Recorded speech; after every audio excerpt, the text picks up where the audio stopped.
Confused by all the new color e-readers out there? Yeah, me too, until I tested them all side by side.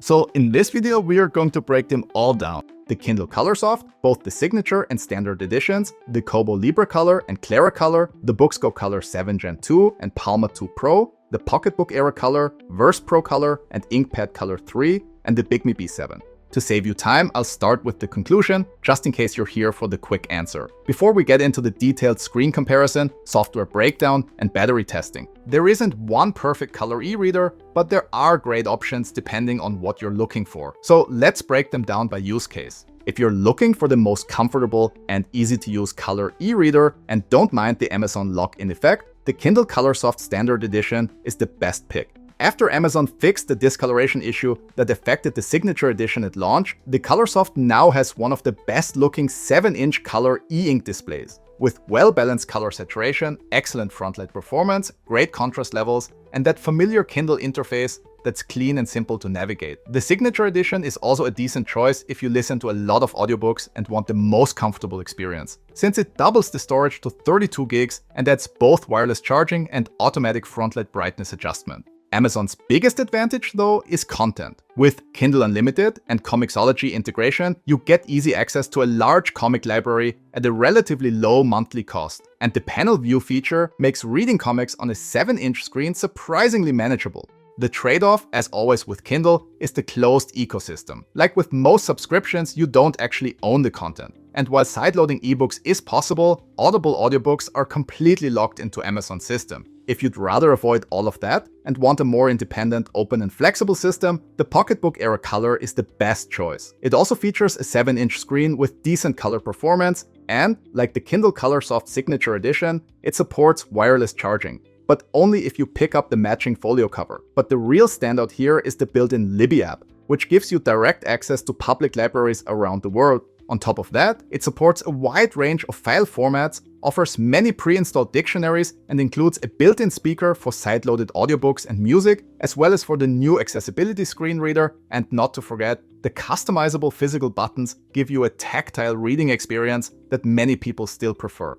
The only potential downside is the slightly lower contrast compared to the Kindles. My top pick last year was the 7.8-inch PocketBook InkPad Color 3. Which is a bit closer to the Amazon devices in that regard. And it's still a strong contender, but since Libby still isn't available on the InkPad at the time of recording, and the Era Color is priced more competitively in an increasingly crowded market, I think the Era is the better option for most people today. If you're looking for something smaller and more budget-friendly, the PocketBook Verse Pro Color is also worth considering. It's a 6-inch device that still supports many of the features PocketBook is known for. However, it doesn't have a built-in speaker like the other two models do. So you'll need to use headphones if you want to listen to audiobooks or music.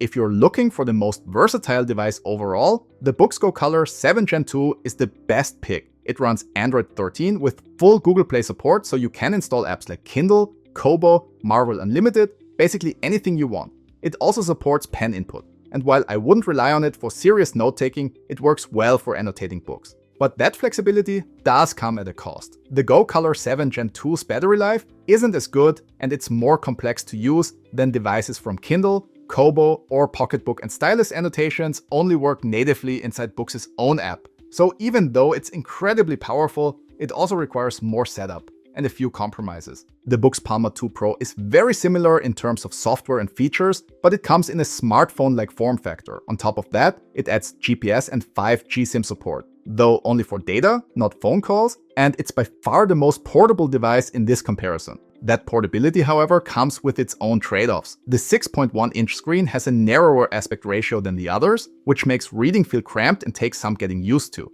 And even though it's the smallest device in the lineup, it's also the most expensive, by a pretty significant margin. So when it comes to value for money, it's a tough sell if you're just looking for an e-reader, but it's still worth considering if you're after that ultra-portable experience with great battery life. As much as it pains me to say this, because I really like Kobo, the Libra Color and Clara Color are somewhat hard to recommend at this point. They're not bad devices, but besides the native Instapaper integration, they don't stand out with any particular feature.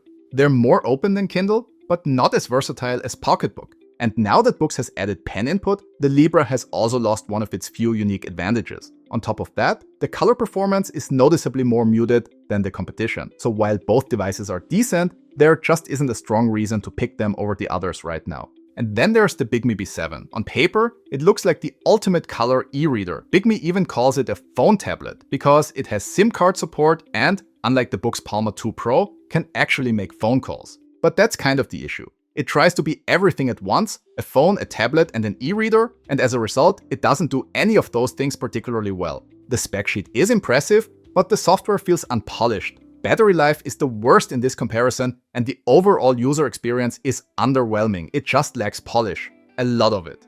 So I'd only recommend the B7 if you're really into tinkering and you're okay with living with some obvious UI shortcomings. So to summarize, go with the Kindle Colorsoft if you want the most convenient and polished experience. Choose the PocketBook Era Color if you want a more open, balanced device with lots of flexibility. And if you're after the most feature-rich and versatile system and don't mind slightly compromising on battery life and ease of use, the Boox Go Color 7 Gen 2 is your best bet. If that quick summary was helpful and you like this format, like and subscribe. It helps more people find the channel. And continue watching the deep dive also gives the YouTube algorithm a little push. So now let's take a closer look at the displays side by side and compare contrast and color before we move on to ghosting and front light performance. I've set all of the displays to around 40 nits brightness, which is a fairly mild setting, but it improves readability quite a bit. To give you a frame of reference, I'll put the original image in the bottom right corner so you can see what it's supposed to look like. Out of the box, the PocketBook devices are tuned for strong color saturation, but at the cost of fine detail. After adjusting the color settings a bit, which annoyingly has to be done for every book individually, they offer a more balanced color rendition while still keeping that saturated look. Even with the adjusted colors though, they can still lose a bit of detail in some parts of the image. Both Kindle Colorsofts look nearly identical and have a much more contrasty and darker look than the others, which is also nice to look at, but can swallow a bit of detail in darker areas of the image. The Boox Palma 2 Pro has a cooler front light and cooler color reproduction, which can hurt warmer colors a bit, but overall it still offers a fairly balanced look. Both Kobos, the Boox Go Color 7 Gen 2 and the Bigme B7 have a similar, more desaturated look overall that works best for green tones but not as well for reds and blues. In general though, they preserve detail a bit better than the more saturated and contrasty counterparts. So the bottom line is, with the front light set to 40 nits, the PocketBook InkPad Color 3 offers the most vivid and contrasty color display within the constraints of color e-ink. Right behind it are the other PocketBook devices, the Boox Palma 2 Pro and the Kindles, which all deliver vivid colors within those same limitations, with both Colorsofts having the more contrasty look. Both Kobos and the Boox Go Color 7 Gen 2 have a generally more desaturated look, which works better for some content than others and can be a bit hit and miss compared to the Kindle and PocketBook devices. One very important detail when looking at color content, and one that's often overlooked, is ghosting performance. Ghosting is when faint traces of previously displayed content are still visible on the screen after turning the page. That's a typical behavior for e-ink displays, but the degree of ghosting really depends on the device. Ideally, you want as little of it as possible, because it does distract from the content. The Kindle Colorsoft is again very strong in this category. Right behind it is the PocketBook Era Color, which shows almost no ghosting out of the box when a full page refresh is triggered. The Bigme B7 also has very good ghosting performance if you select the right e-ink mode, but figuring that out is more complicated than on the Boox devices. With both Boox devices, you also need to tinker with the settings a bit to reduce ghosting, but once you do, it's a decent experience. I'd say the weakest ghosting performance comes from the PocketBook InkPad Color 3, which sometimes shows noticeably more ghosting than the others. Now let's talk about using these devices indoors, because as I mentioned earlier, the display backgrounds are quite dim without the front light. So with color e-ink readers, using the built-in LEDs is basically a must for comfortable reading.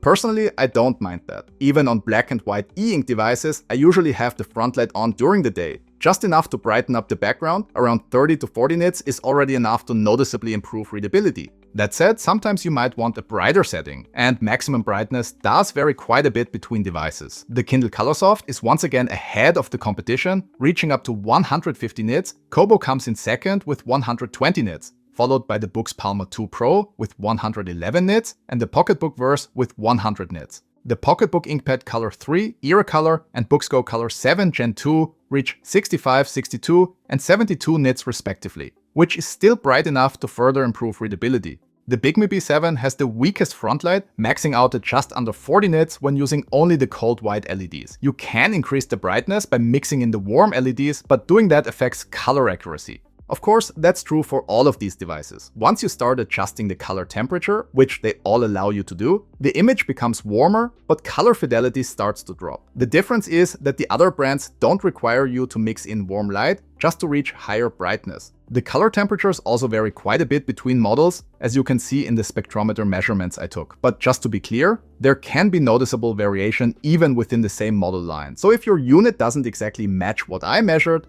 that's totally normal. And that brings us to software and handling. Let's start with the Kindle Colorsoft, which still offers the most convenient experience overall. Whether you love or hate how locked down Amazon's ecosystem is, there's no denying that they've nailed the process of getting books onto the device and reading them. Everything is streamlined and the user interface is simple, intuitive, and easy to navigate, even if you're not tech savvy. That's one of the biggest advantages of Kindle devices. Thanks to Comixology integration, it's also relatively affordable to read a lot of comics. And the panel view feature, which lets you dynamically zoom into individual panels, works really well. And the already mentioned color-coded annotation feature is also a nice plus and well implemented on the Kindle. Audible integration is also well implemented. You can listen to audiobooks through compatible Bluetooth headphones or speakers, and even sync your reading position between the audiobook and ebook versions for selected titles. Strangely though, Amazon still hasn't brought the immersive reading feature, where you can read the ebook while the audiobook plays, to Kindle hardware, even though it's available in the Kindle app. Accessibility is decent too. There's a screen reader built in, and you can invert the page colors for reading.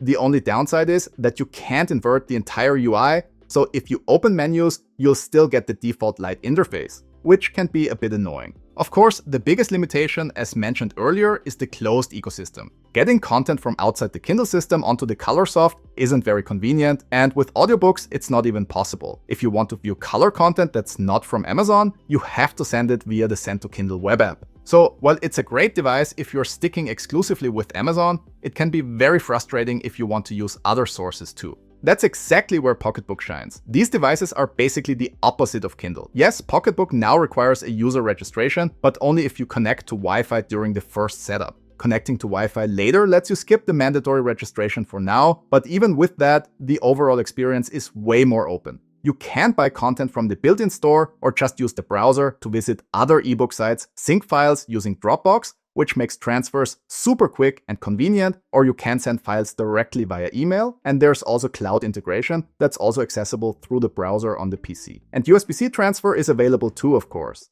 And there are a lot of other thoughtful features too. The latest update for the PocketBook Era Color added a screen reader for accessibility. You can now easily adjust text size across the entire system, and PocketBook finally introduced the option to set a device-wide password. All of these features will most likely roll out to the other PocketBook devices soon as well. You'll also get tons of built-in dictionaries, basic note-taking tools, text styling options, and pretty solid PDF support. Sideloading audiobooks and music is easy too, and with the Era Color and InkPad Color 3, you can use either the built-in speaker or Bluetooth. One of the biggest new features is the Libra app, which is now available on the Era Color and is scheduled to come to other PocketBook devices too. It lets you access public libraries, download books, and read them directly. And thanks to support for both LCP and Adobe DRM, the whole experience is smooth and doesn't require separate apps or workarounds. Another small but useful detail is that the buttons on all three PocketBook models are customizable. So what's the downside? Performance is still a bit behind some of the other devices in this lineup, but especially on the Era Color, it has improved noticeably with recent firmware updates. So it's not a huge deal in my opinion, because it's also a trade-off for better battery life that PocketBook devices typically offer.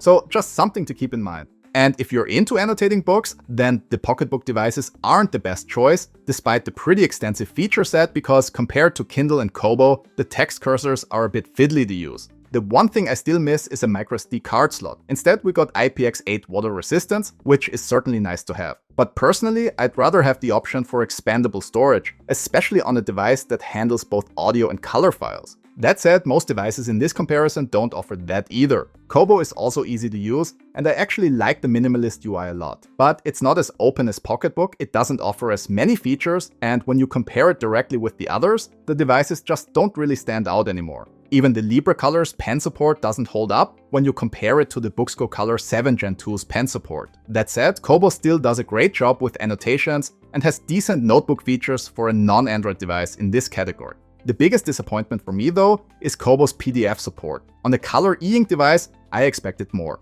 but navigating PDFs on Kobo is still very basic. I do appreciate the Libra color's comfort in the hand, the rounded corners make it feel really nice. And the Clara color is super convenient to carry around because of its small size. Both are simple and pleasant to use, and the integrated Kobo store and Instapaper feature are well done. But beyond that, there just isn't much to really set them apart. Thanks to Android, both Boox devices are excellent all-rounders. You can install apps from the Google Play Store, like Kindle, Kobo, or Marvel Unlimited, and they all work fairly well. Some third-party apps do require tweaking the e-ink settings to get the best experience though. But even out of the box, there are a ton of features. The Boox Go Color 7 Gen 2 has, without question, the best note-taking features in this size category. But the InkSense pen's writing performance and comfort could be better. The page turn buttons on the Go Color 7 Gen 2 on the other hand are excellent. Probably the best you can get on any current e-reader when it comes to tactility, pressure points, and comfort.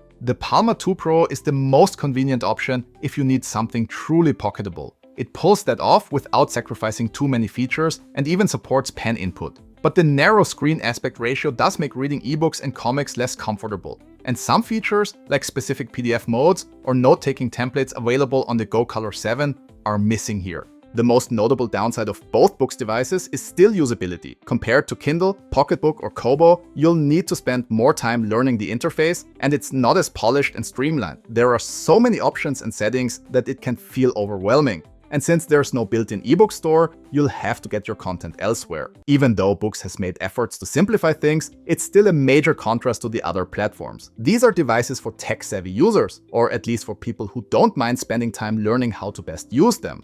The same goes for Bigme. They've packed in a lot of features, but most of them aren't as refined as what Boox offers. Yes, the B7 also supports stylus input and can even make phone calls, which is kind of wild, but the overall experience still feels half-baked. There are so many rough edges that I can only recommend it if you plan to use third-party Android apps exclusively and skip the built-in software entirely. And even then, it can be a rough experience. And that finally brings us to battery life. To ensure comfortable readability, I ran the test with the front light set to around 40 nits, a page turn interval of 15 seconds, and, where possible, a full page refresh every 5 page turns. Thanks to its small screen and massive battery, almost 4000 mAh, the Boox Palma 2 Pro came out on top by a wide margin, lasting 42 hours in my test. Next was the PocketBook Pro Color with 32 hours, followed by the PocketBook InkPad Color 3, the Kindle Colorsoft Standard Edition, and the Signature Edition, all tied at roughly 25 hours. The Kobo Clara Color and PocketBook Era Color both came in at 23 hours, with the Kobo Libra Color trailing slightly behind at 20 hours. The Boox Go Color 7 Gen 2 managed just 12 hours, and at the bottom of the list was the Bigme B7 with only 9 hours. So in the end, the Kindle Colorsoft Standard Edition delivers a very compelling reading experience with a great display performance and easy-to-use software. But it has some real limitations when it comes to ecosystem flexibility. The PocketBook Era Color takes second place, offering Libra support, great ghosting performance, a wide feature set, and significantly improved battery life compared to my last year's comparison. Right behind it is the Boox Go Color 7 Gen 2, not the most flexible device overall, but the one that best balances flexibility with usability, but at the cost of battery life. My last year's pick, the PocketBook InkPad Color 3, is still great, but with its higher price, lack of Libra support at least for now, and the Era Color closing the gap in battery life, the Era currently offers better value for most people in a more crowded market. The Kobo Libra Color is a tough sell at the moment, because it doesn't do anything significantly better than the competition. It's a fine device, don't get me wrong, but just not really standing out with anything in particular anymore. The Kobo Clara Color and PocketBook Pro Color only really make sense if you're specifically looking for something more budget-friendly or smaller. Otherwise, I'd go for one of the 7-inch devices, since the larger screens are simply better suited for most color content. The Bigme B7 is packed with features, but I still wouldn't go for it. It just lacks a lot of polish. Like, a lot. The Boox Palma 2 Pro is a much better device overall, but buying it purely as an e-reader is a bit of overkill, especially since it's also the most expensive device in this lineup. So unless you specifically want something ultra portable or need more features than the typical e-reader offers, it's not the best fit. If you're also looking for an e-ink tablet, check out the video linked right here. And if this comparison helped you out, like and subscribe to not miss future videos. Thanks for spending your time watching, and I'll see you in the next one.